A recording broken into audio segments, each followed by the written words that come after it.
right in the middle of the Bible is this collection of Hebrew love poems that are so explicit and erotic that young Jewish boys weren't even allowed to read them until they were older.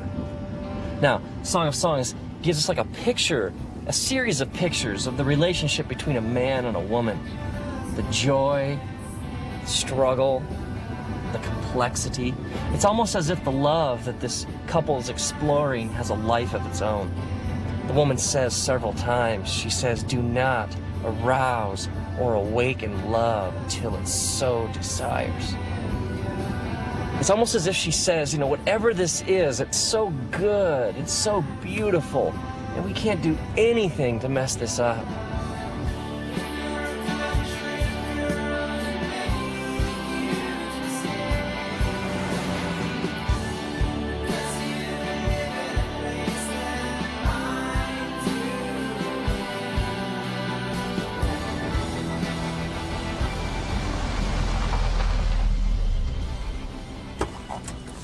We get incredible mileage out of this tired old English word love, don't we? I mean, we'll tell somebody that we love them, and then in the same breath, we'll talk about how much we love a new car or a certain pair of pants. I mean, I love my wife, and I also love tacos. Now, we have to keep in mind that Song of Songs was originally written in the Hebrew language, which has at least 3 different words for our English word love.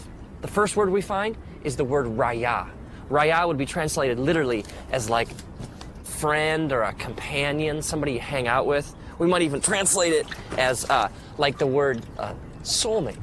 We hear people talk like this all the time. They'll say things like, she's my best friend, or I can tell him anything. These are all expressions of raya. And so we see that at the core of this relationship between these lovers, there's a friendship.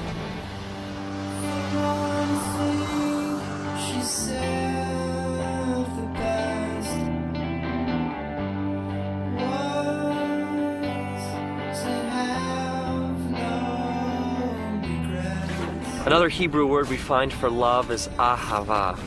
Ahava is deep affection. It's that sense of desiring to be with someone so much that your heart aches.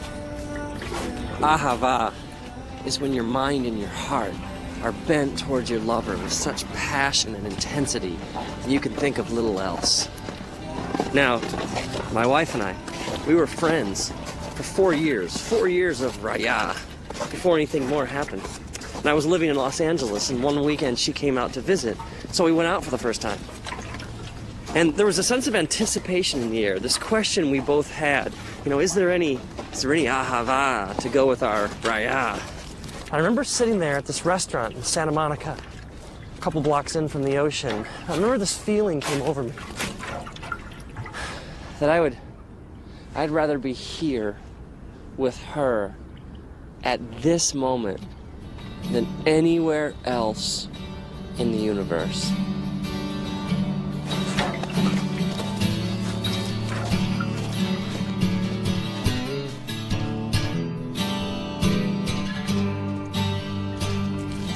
The lovers in Song of Songs declare that ahava is as strong as death, that many rivers cannot quench ahava.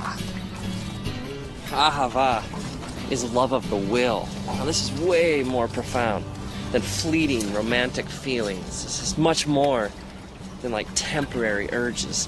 Ahava is making a decision to join your life to the life of another. And this is an emotion that leads to commitment, that leads to joining your life to somebody else's. Ahava is what makes things last.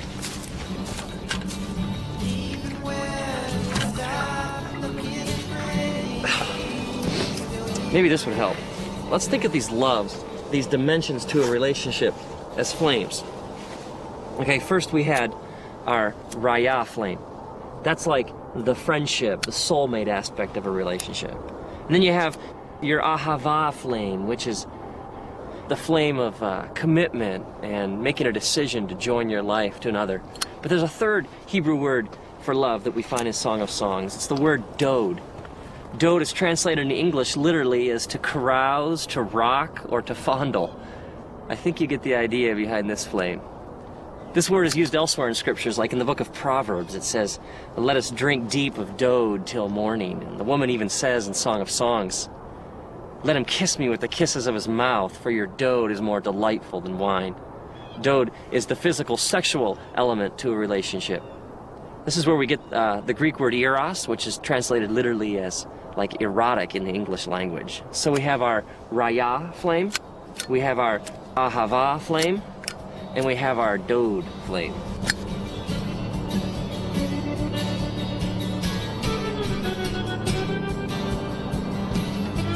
So when this man and woman come together, all these flames get combined.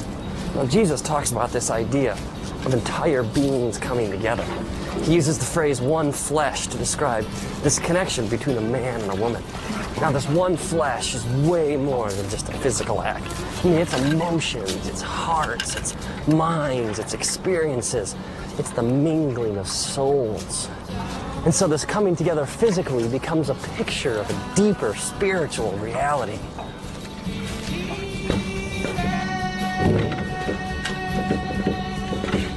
So Jesus teaches us that sex is ultimately a spiritual act.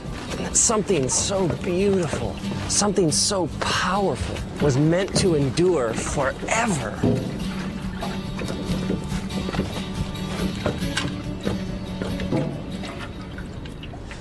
See, the one flame burning all by itself will never be as hot as all the flames burning together. I mean, we were created for all the flames to burn as one. I mean, think about all the ways that we mess this up. I mean, take an affair for an example. An affair is two people sharing the dode flame, but without any of the other flames. Without the raya or the ahava. I mean, there's no friendship, there's no commitment, there's no loyalty, no sacrifice. And I mean, there's dode, but there's no raya or ahava. It's two people trying from this one flame, the dode flame, to get all the heat of the three flames burning together. I mean, no wonder it leaves a person empty and unfulfilled. We were created for so much more. And so the person keeps coming back to this one flame over and over again, and yet it never truly satisfies. It can't. Or how about the couple who have been married for years and they're still together? There's still some commitment. I mean, there's still some ahava, but let's be honest, there's not much else. There's no friendship. There's no sex. And they neglect the flames, and eventually they flicker and they fade and they go out.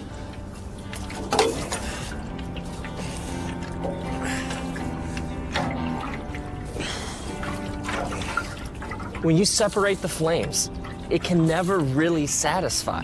It's like you're living outside how God wired you to live. I mean, maybe our culture has no clue what true sexuality really looks like.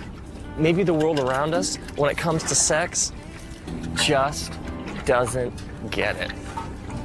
I mean, true sexuality is vast and mysterious. It involves all of you. I mean, you have a body, but you also have a soul and a spirit. And love is two people coming together and giving all of themselves to each other forever.